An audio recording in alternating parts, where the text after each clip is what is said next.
when you're unable to hear what somebody else is saying, your relationships will go bad.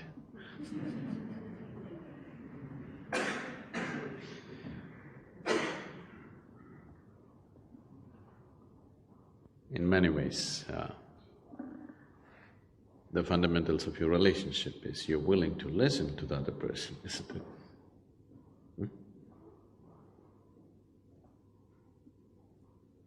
If you want to say everything, there'll be no relationship.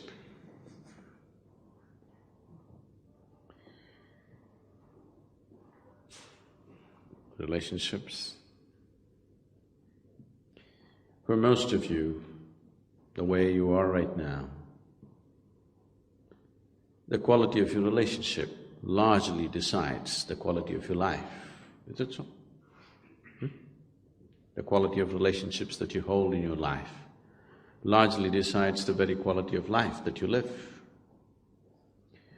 So when it is playing such an important role in your life, I think it needs to be looked at. So what is the basis of a relationship? Why do human beings need a relationship, first of all?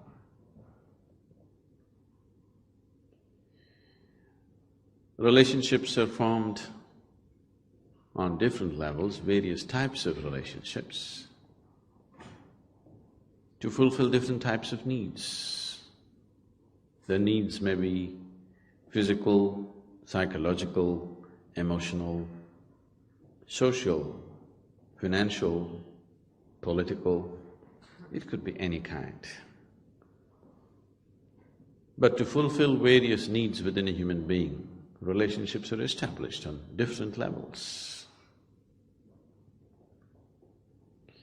Whatever the nature of the relationship, whatever the type of relationship, still the fundamental aspect is you have a need to fulfill.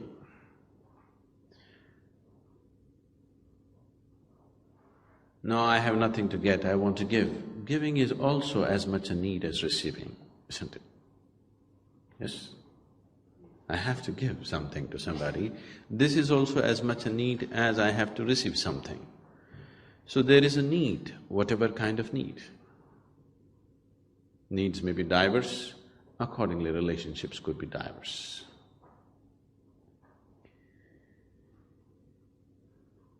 Now, the moment we form a relationship, wanting to fulfill a certain need, and if that need is not fulfilled, then relationships will go bad.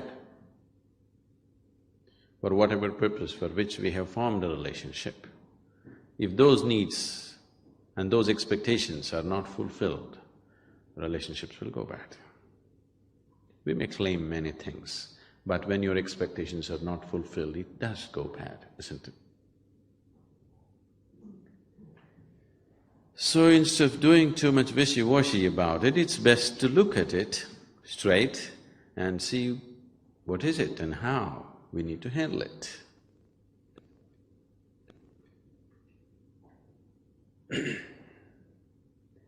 The needs within a human being have risen because of a certain sense of incompleteness. People are forming relationships to experience a certain sense of completeness within themselves. When you have a good relationship with someone dear to you, you feel complete. When you don't have that, you feel incomplete. Why is this so? Because this life, this piece of life, is a complete entity by itself. Why is it feeling incomplete? And why is it trying to fulfill itself by making a partnership with another piece of life? Fundamental reason is that we have not explored this life in its full depth and dimension.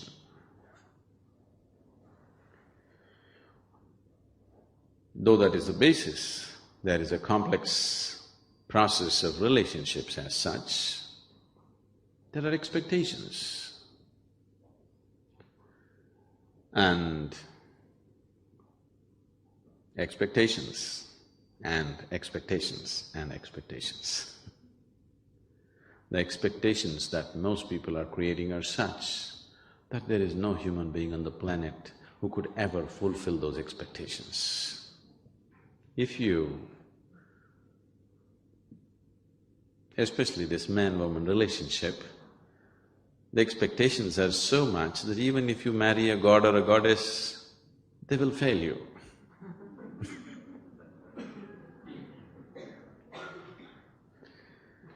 Because the expectations are so unrealistic that nobody, no human being can ever fulfill that.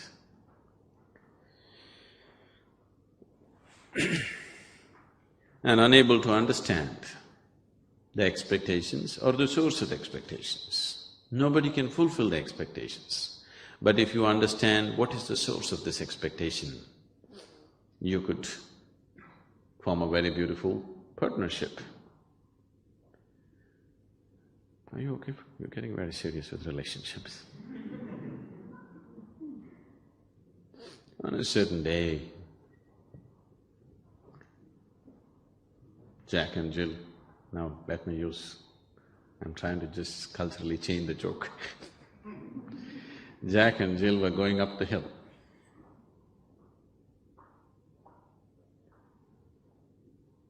And Jack had a bucket in his hand, a chicken under his arm, and a pitchfork and a rope, at the end of which there was a goat. And Jill said, "I'm feeling very nervous." Jack said, "Why?" "I'm afraid you may have your way with me. I'm alone with you."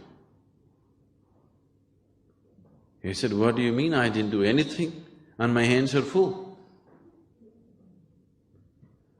So she said, "You may put the pitchfork down, plant it in the earth, tie the goat to it, put the chicken down and put a bucket over it, couldn't you?"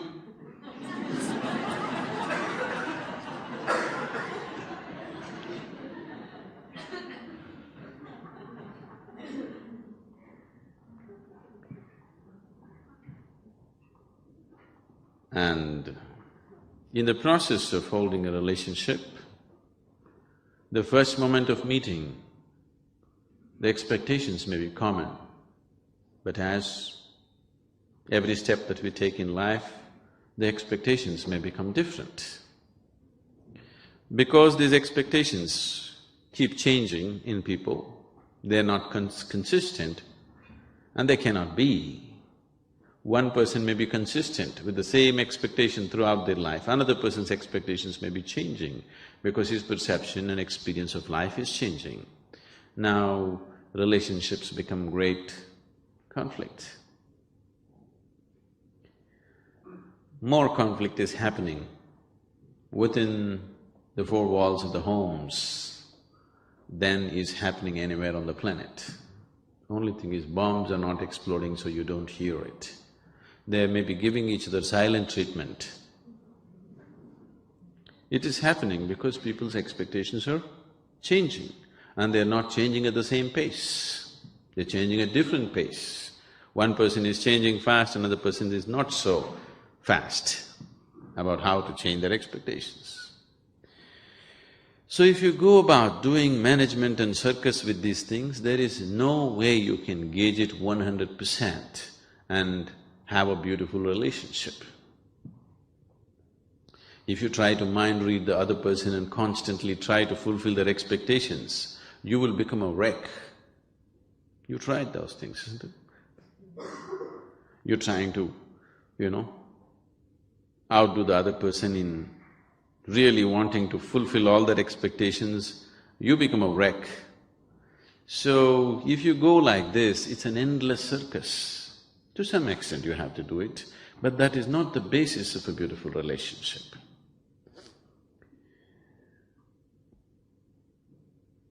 Fundamentally, why have we sought a relationship? Because you find yourself that without a relationship, if you do not have any kind of relationship in your life, then you become depressed. So, fundamentally you're seeking a relationship because you want to be happy, you want to be joyful. Or in other words, you're trying to use the other as a source of your happiness. When you're trying to use the other person as a source of your happiness, what it means is, your happiness is not on self-start. It's like this. Maybe nobody is old enough for this, but here…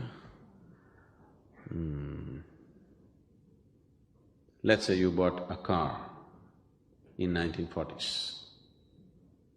If you got yourself a car in 40s, along with the car you have to get yourself 2 servants, because morning push start. 50s if you got a car, 1 servant would do because crank start. Now all your automobiles are self-start, isn't it? But your happiness is still on push start, isn't it? Somebody has to push it a little bit, otherwise it won't get started. If you put your happiness on self-start, and now if you're happy by your own nature, now relationships will become a means for you to express your happiness, not to seek happiness. If you're forming relationships to seek happiness and trying to squeeze happiness out of somebody, and that person is trying to squeeze happiness out of you, now this is going to be a painful relationship after some time. Initially it may be okay because something is being fulfilled. But if you have become a joy by yourself and you're forming relationships because you want to express your happiness, nobody's going to complain about you because you're in the process of expressing your joy, not seeking joy from the other person. So if your life becomes an expression of your joy, not in pursuit of happiness, then relationships will be naturally wonderful. You can hold 1,000,000 relationships and still hold them good. Now, this whole circus of trying to fulfill somebody else's expectations does not arise, because if you are an expression of joy, anyway they want to be with you. If you're trying to extract joy from them, then they want to avoid you. Yes? Shifting your life from pursuit of happiness to an expression of joyfulness is what needs to happen if relationships have to really work on all levels. Because they are of many kinds. Your body is right now made in such a way that it's still in a condition where it needs a relationship. Your mind is made in such a way that it still needs a relationship. Your emotions are in such a way that it still needs a relationship. And deeper down, your very energies are made in such a way that you still need a relationship on that level also. If your body goes in search of a relationship, we call this sexuality. If your mind goes in search of relationships, we call this companionship. If your emotion goes in search of relationships, we call this love. If your energies go in search of a relationship, we call this yoga. All these efforts are just an effort to become one with something else, isn't it? Yes? Whether it is sexuality or companionship or love or yoga, what you're trying is, you're trying to become one with something else. Because somehow, being who you are right now is not enough. How can you become one with somebody else? Physically you have tried, it looks like you're going to make it, but you fall apart.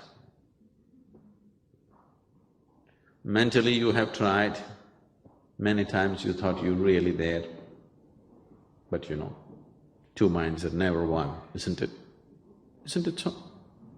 You've known enough life to know that, isn't it? Two minds are never one, isn't it? No matter what you do with them, no matter how close you think you are, never really one. Emotionally you thought you really made it, yes? It gave you the feeling that you really made it, two people have really become one, but Lines come up very easily, isn't it? So, what is the way to fulfill this longing, to become one with something? There is a longing to become one with something else, because the way this one is not sufficient. This longing is not going to stop with just becoming one with one being, because it'll long for more. And this cannot be fulfilled physically or mentally or emotionally. All these three things you've tried. It gives you nearness to that experience, but it doesn't make you one. It remains a longing forever. The very longing may become a sweet experience for people and they may get addicted to the longing. But if you have a longing, you want to reach the destination someday, isn't it? You want to reach a fulfillment. Do you know someone told you the other is hell? The other is always hell. So this is the reason, because you don't want to experience this hell, you want to experience at least a small part of humanity as a part of yourself. And that longing is called relationship. This longing to include somebody or the other as a part of your life is what is called as relationships, isn't it? So whatever is within the boundaries of your sensation, you experience as myself. Whatever you experience as myself, if the other is hell, this inclusion could be heaven, isn't it? To experience that heaven, to have that piece of heaven in your life is what is the desperation to have relationships. Now, if you have noticed that sensory body has a separate presence of its own apart from the physical. Now the whole system of yoga is about this. Yoga means… the word yoga means union. Whatever is the longing behind any relationship, either if you try through the body or through the mind or through the emotion, you will only long, you will never know that oneness. You will know moments of oneness, but it'll never happen. Now, let us say, if you can extend your sensory body to this whole hall and you experience all this life around you as a part of yourself, now the way you exist here is very, very different. Now relationships will only become a way of looking towards the other's need, not about your own, because you have no need of your own anymore. Once there are no compulsions within you and everything that you do becomes conscious, if the compulsiveness to have a relationship is over within you, now you will only act consciously. Now relationships will become a true blessing, no more a longing, no more a struggle. So trying this with your body, with your mind, with your emotion is fine, but it will not get you there. If you can extend these life energies into a larger proportion, simply by keeping your life energies very exuberant, if you keep them highly exuberant, you will see your sensory body will be all over the place. Have you noticed when you're happy, everybody seems to be fine? Yes, you look at people, they all seem to be okay. When you're unhappy, you look at them, nobody in the world seems to be okay. Have you noticed this? Yes. Whenever you see the world has become ugly and not okay, you just have to know you're getting depressed. In fact, the first sign of depression or your insanity is that you start thinking nobody is okay. When we say relationships, people are trying to create relationships on too much fantasy. It is not rooted in reality. What is in a fantasy state today can be a good one, tomorrow could be a bad trip. It happened one day. A woman was dreaming, and in her dream, a handsome hulk of a man appeared. She became breathless and she asked, "What are you going to do to me?" The man said, "Well, lady, it's your dream, whatever you wish." Where do you find such a man? Only in a dream.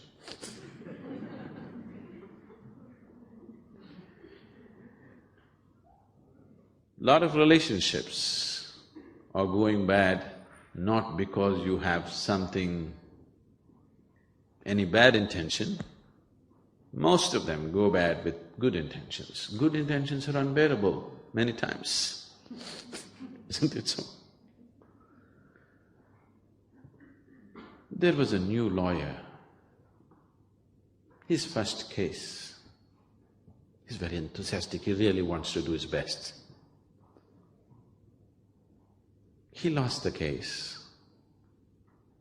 Then he went to meet his client who was in custody. He went and told him, "I have good news and bad news for you. Which do you want first?" The man said, "Okay, give me the bad news first." So the lawyer said, "You have been sentenced to death." Then he asked, "What the hell can be good news after this?" The lawyer said, "I really fought hard and got the old age reduced for you."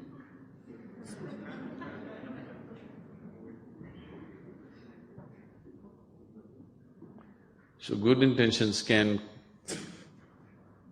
good intentions and too much enthusiasm without the necessary sense about the other person can create too many problems in relationships. Instead of trying to manage relationships, which is truly impossible actually, if you just learn to include the other as a part of yourself, and your life becomes an expression of joyfulness, not in pursuit of happiness, then you will see relationships have various colors, but every color of it could be enjoyed. Every color of it, every color and hue that it takes on could be just fine. But if you try to manage relationships with your brilliant management, you will see it'll just give you hell. The smartest people on the planet are those people who think they're really smart, tend to have the most horrible relationships. Not essentially, but generally. Somebody who's just simple, they have wonderful relationships. Because it is not a question of management. Nobody likes to be managed by you. You need to understand that. Yes? Nobody likes to be managed by you. When they realize you're managing them, they'll give you hell.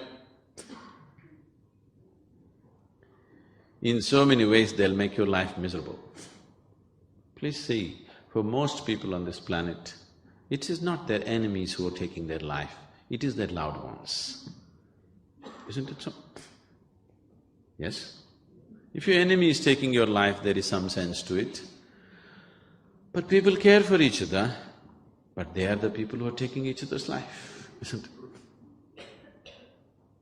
Isn't it so? This is happening constantly. Generation after generation, people are going through the same things because they believe the other person has to be managed. You don't try to manage the other person. You see how to include the other person. Then, even if you don't understand what the hell is happening with the other person, still it is okay. You don't have to understand every damn thing that the other person is. It is an inclusion that the other person is seeking, not really that you have to understand every maya, every thought and every emotion. In fact, they'll feel threatened if you understand everything. Isn't it? People will feel very threatened if you seem to understand just about everything. They'll get scary. People are not looking for understanding, though they claim they're looking for understanding, what they're looking is for inclusion, isn't it? It is inclusiveness that you're seeking in a relationship. understanding could be very threatening. So, managing relationships is not what needs to be done. You need to understand, first of all, why you need a relationship. Somewhere there is some sense of incompleteness. If you take away this, if you attain to that state within you, which has nothing to do with the other, then you will see every other wants to be with you. Everybody wants to be with you because your need is gone. This is the funny thing about life. When you have a need, nobody wants to be with you. When your need is gone, everybody wants to be with you.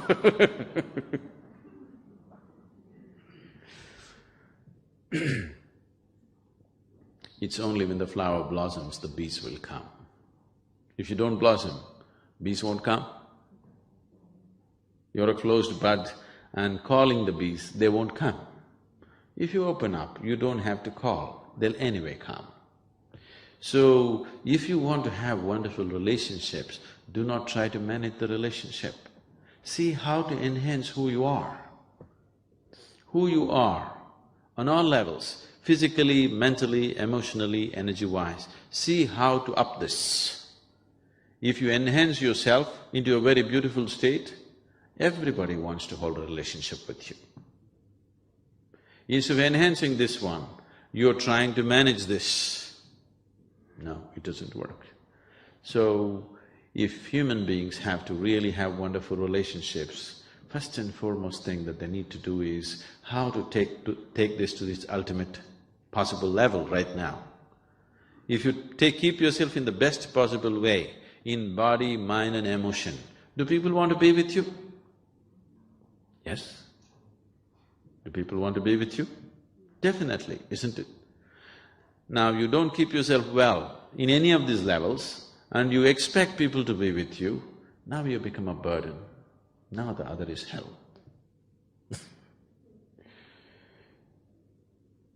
So human beings should always and always and always focus on how to enhance his way of being. Then everything else gets naturally managed. Whether it's your profession or your relationship or whatever else in your life, will happen to its best only when who you are is enhanced. If you do not enhance this and try to manage all those things, that is going to be very stressful. It's going to be a very, very stressful life. Relationships probably are causing the maximum amount of stress on this planet. Am I right? It is. And as people get more educated and they think they're more modern, they're having more problems having any kind of relationship with anybody, isn't it? Isn't it so? Education should have widened our horizons of life, but it looks like it has compressed everything in such a way that you can't get along with anybody. Isn't this happening? Isn't this happening worldwide? There was a time, even now in India, in some parts, a family means it is 200, 300 people in one home, one large home, 200, 300 people living together, because family means the main, grandfather, grandmother, uncles, aunts, granduncles, grandaunts, cousins, everybody is one family. As we got little more educated, we thought, these uncles and aunts, damn them. We dropped them. We thought family means husband, wife, children, parents. Then, after a while we thought, my parents are okay, but her parents are… let's drown them somewhere. Then we thought, let's drop both the parents. We thought family means husband, wife, children. Now children are thinking, it is not so. Now it is becoming such that even two people, the couple are not able to live together. Only if they meet once in a while, they're okay. Weekend marriage is all right, through the week, impossible. It's becoming like that because we are becoming more and more exclusive, not inclusive. the whole modern societies are encouraging exclusiveness. Exclusiveness will lead to depression, isn't it? Yes? People are depressed like never before on this planet, do you know this? Never before humanity had known these kind of comforts and conveniences. Never before has humanity enjoyed this kind of food security on the planet, never before. Never before has humanity enjoyed this kind of health security on the planet.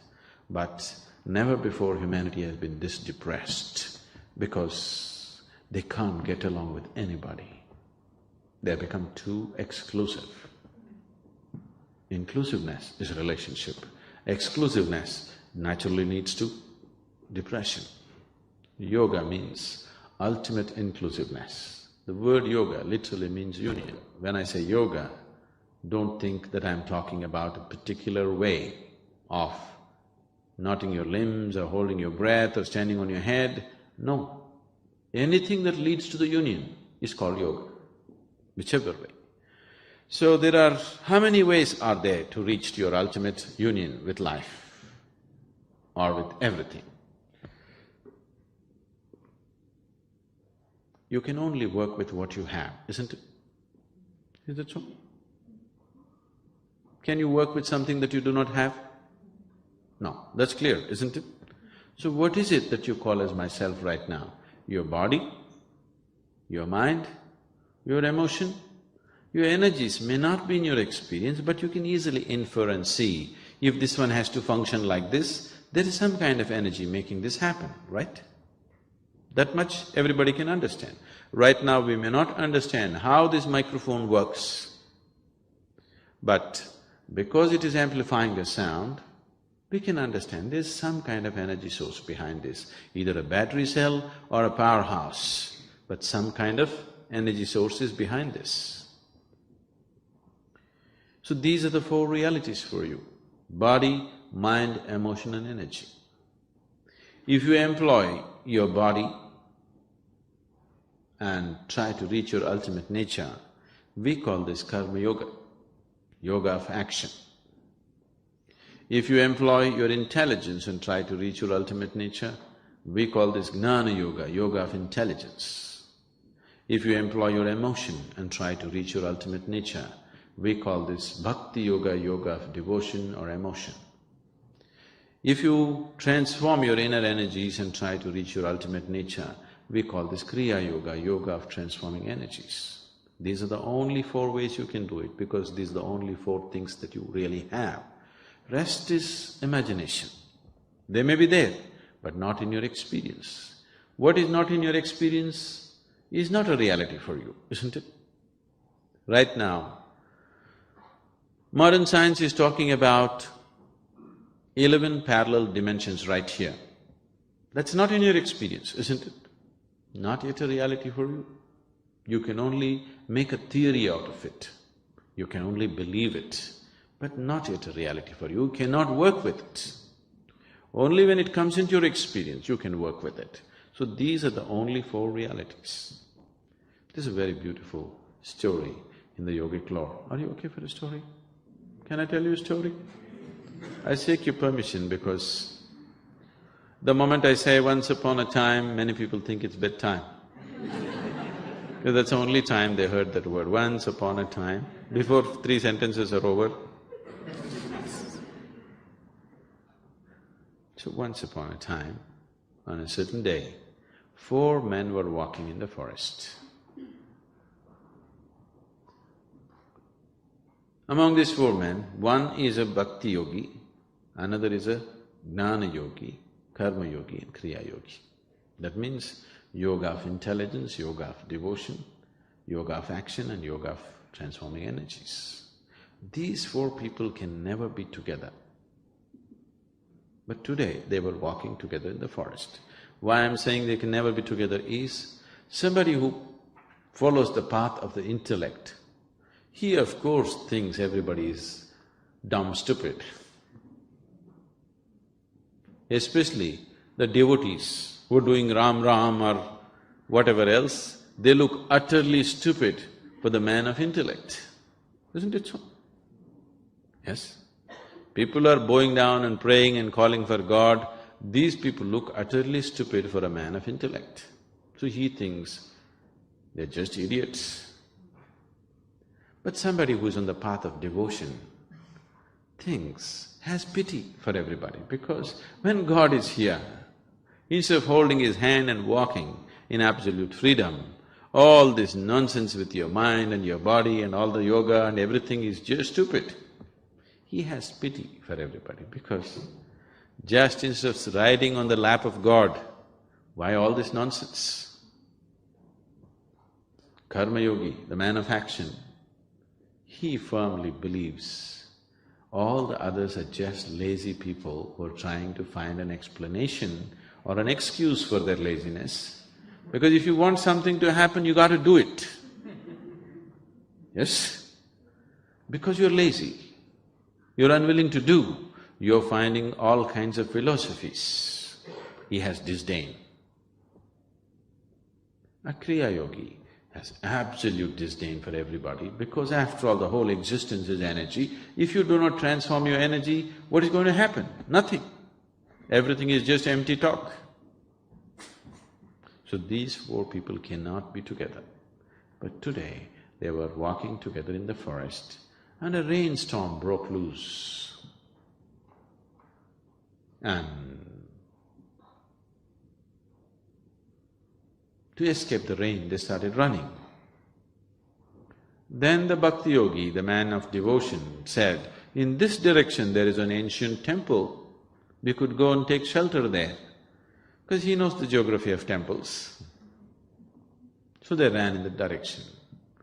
After some time, they came to this ancient temple. The walls had collapsed long ago, just the roof and four columns were standing. They went in, and the rain and the storm picked up momentum and started lashing from every direction. To escape this, they went closer and closer to the center. In the center, there was an image of God. And there was no other place to sit, because rain was lashing from every direction. To escape this, all the four of them just hugged and huddled around this image of God. Suddenly God appeared. The first question in everybody's mind is, why now? So much yoga we did, so much worship we did, you did not come. Now when we're just trying to escape the rain, why now? Then God said, at last you four idiots got together. I was waiting for this. So if you want to get somewhere, all these four aspects, body, mind, emotion and energy has to function together, only then you get somewhere. With one aspect you don't get anywhere. Every one of you is a combination of these four things, but a different kind of combination, a unique combination. This is also body, mind, emotion and energy. That is also body, mind, emotion and energy. But it's very different, because these four things have come together in different ways in every person.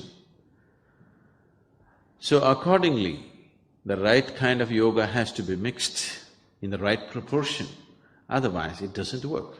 I give this person one kind of yoga, if I give the same to that person, it will not work, because he is a different combination of the same four ingredients. It is because of this, in the yogic traditions, so much stress has been laid about having a live guru, because he will mix the right kind of concoction. Unless it is mixed properly, even if it's the best thing, it doesn't work. What is working wonderfully for one person is not working for the other person, because it is wrong prescription. Medicine is good, but wrong prescription. So, if these four things are handled properly, only then this one moves ahead. What these four dimensions mean is head, heart, hands and energy. Is there anybody here who's just one big head, no heart at all, no hands at all, no energy? Or one big heart, not the other things? You're a combination of these four things, isn't it? Each one may be a unique combination of these four things. Because each one is a unique combination of these four things, relationships cannot be managed. Relationships can never be managed because each one is a unique combination of these four things. If you handle these four things properly, you can include the other as a part of yourself. In this inclusion, all the differences are okay. Differences add color and dimension to our life. Always the problem with the other person is that he doesn't think like you and feel like you, isn't it? Can you imagine in your house, if there was one more person like you, could you live there? That would be horror, isn't it? Fortunately, nobody else is like you. Fortunately, nobody else is like you. If all the people in your home were just like you, could you live there? But that's what you're complaining about, that they're different. What is adding color and dimension to your life, that is what you're complaining about. What is good for you, you're complaining because there is no sense of inclusiveness. If you have included the other as a part of yourself, all these differences you could enjoy. See, now the very fundamentals of this man-woman relationship is a man seeks a woman and a woman seeks a man because they're different, isn't it? Yes? Because it is different. If they were just like you, it's no good. In every way they're different, in body, in mind, in emotion, they're different. That's why you seek them, isn't it? If everything was same, then you didn't have to seek them. But after you get together, now you expect the other person just to be like you, to think like you, to feel like you, to act like you. This is a disaster if it ever gets fulfilled.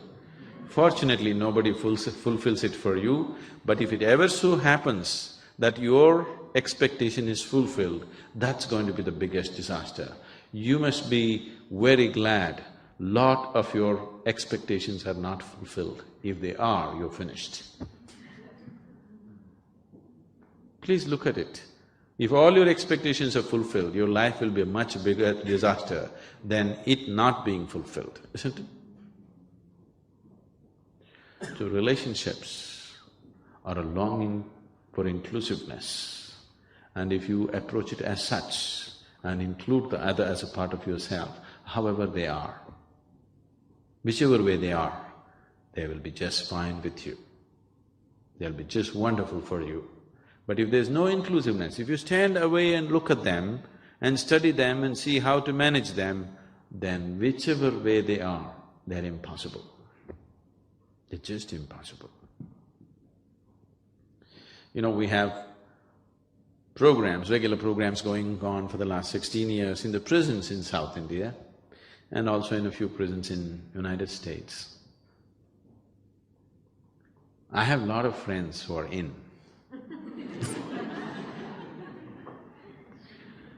And about 20% of our time and energies are spent in the prison.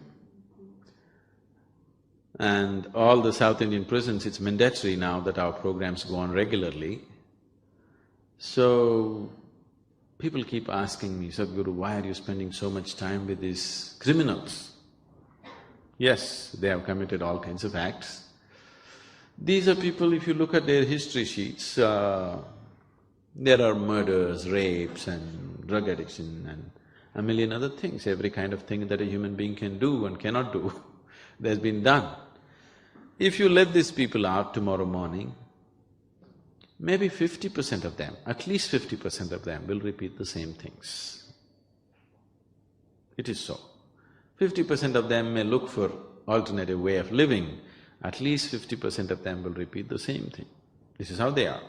But when I'm with them, they're just wonderful guys. They're absolutely lively, exciting and wonderful people. It is just that. If you include somebody as a part of yourself and if you are not seeking anything from them and you're just a joyful presence for them, when they're happy, any human being, when he is happy, he's a wonderful human being, isn't it so? Yes? If you meet any kind of person when he is very happy, he's a wonderful person. But if you meet the same person when he's unhappy, he could be really nasty. You're so too, isn't it? Yes? If somebody meets you when you're happy, you're just great. If somebody meets you when you're unhappy, it's another game, isn't it? So, somebody is becoming ugly or beautiful not because they're ugly or beautiful, because they are joyful or not joyful. When they're joyful, everybody's beautiful. When they're not joyful, everybody's ugly, isn't it so? Yes? So we are trying to… the problem with us is, we are always… if we are growing a garden, we are trying to focus on the flower and the fruit. It is not the flower and the fruit that you should focus on, it is the root that you need to focus on. If you nurture the root, the flowers will fall on your head anyway, even if you don't look for it. You don't have to sit there and pray for flowers and fruits. If you nurture the root, flowers and fruits will anyway happen. That's so with the garden and that's so with your life. Rather than nurturing the roots, you're constantly seeking the flower and fruit. Flower and fruit will not come if you do not nurture the roots. You can only dream about it. Dream is all yours, but that is also not true. You cannot dream what you want, isn't it so? Please look at the tragedy of life. People cannot even dream what they want. Nightmares come.